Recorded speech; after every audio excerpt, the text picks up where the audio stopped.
Hello friends, welcome to SSC coaching centre. दोस्तों, आज के वीडियो में देखेंगे हम गणित के प्रश्न जो कि बहुत इंपॉर्टेंट हैं। आप लोको पायलट की तैयारी कर रहे हैं, एसएससी जीडी की तैयारी कर रहे हैं, तो हमारे चैनल को सब्सक्राइब कर लें क्योंकि इन सभी एग्जाम्स की तैयारी हमारे चैनल पर कराई जाती है। तो चलिए स्टार्ट करते हैं। पहला सवाल है, 3 साइकिल की चाल का अनुपात 2, 3, 5 है तो समय का अनुपात ज्ञात करें। ये आपके पास चाल का अनुपात है जो दिया गया है, लिख लीजिए। चाल का अनुपात आपके पास कितना है?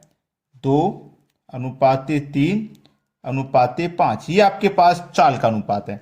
और याद रखना, चाल का जस्ट अपोजिट समय का अनुपात होता है, जस्ट अपोजिट। अब 2 संख्या रहें तो उनको अपोजिट में लाना आसान है, लेकिन जब 3 संख्या रहें या 4 संख्या रहें तो उसे कैसे लाते हैं, ध्यान से देखना। पहली संख्या का हमें समय निकालना है, पहले वाले को छिपा लेंगे, बाद बाकी की जो संख्या उनका मल्टीप्लाई करेंगे। जैसे 3 का मल्टीप्लाई 5 से करूंगा तो 3 × 5 = 15 आ जाएगा यहां पे।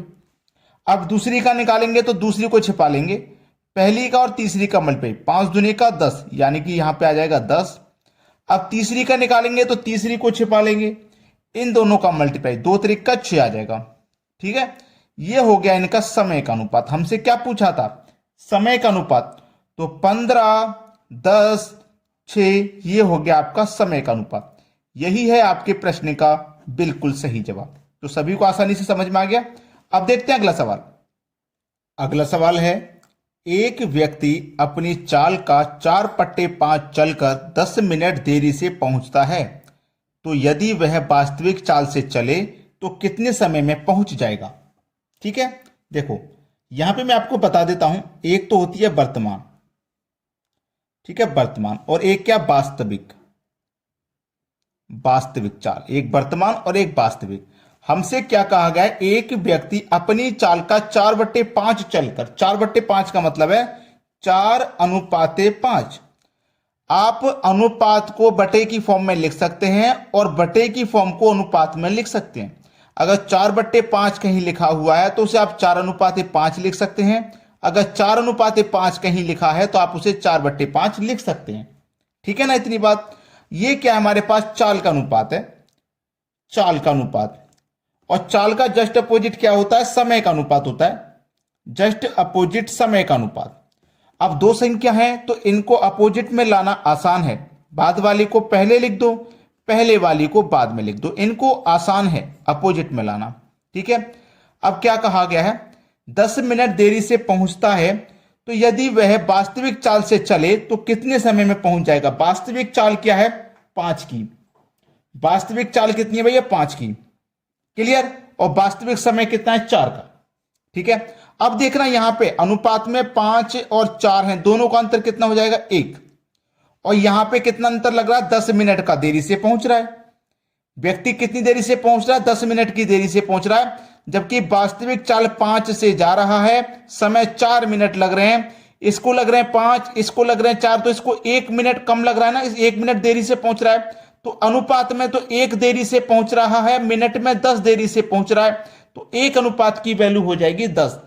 उसने वास्तविक चाल पूछी है, ठीक है, वास्तविक चाल। तो वास्तविक चाल पूछी है तो वास्तविक समय कितना है आपका? देखो ये रहा, वास्तविक चाल पूछी है ना। अब वास्तविक चाल उसकी कितनी थी? 5 थी। वास्तविक चाल 5 थी। अब 1 रेशियो की वैल्यू 10, तो 5 रेशियो की वैल्यू कितना? 10 से मल्टीप्लाई कर दो, 50 हो जाएगा। क्लियर है सभी को? किसी को कोई दिक्कत नहीं? अब देखेंगे अगला क्वेश्चन। अगला प्रश्न है, एक व्यक्ति यात्रा का 1/4 भाग बस द्वारा, 1/3 भाग रेल द्वारा तथा शेष 20 किलोमीटर की दूरी पैदल तय करे, तो यात्रा में कुल कितनी दूरी तय हुई? देखो, बस से उतनी कितने तय की है बस से, और रेल से कितनी तय की है वो उसने दिया गया है। यात्रा उसने 1/4 तो तय की है बस से, और 1/3 तय की है उसने रेल से। दोनों को जोड़ देंगे यहां पे। ठीक है, अब देखना, दोनों को हम जोड़ेंगे तो 3 और 4 का एलसीएम लेंगे तो 3 × 4 = 12 आ जाएगा एलसीएम। 4 से घटा देंगे 12 को 3 बार में, 3 × 1 = 3। 3 से घटा देंगे 12 को 4 बार में, 4 × 1 = 4।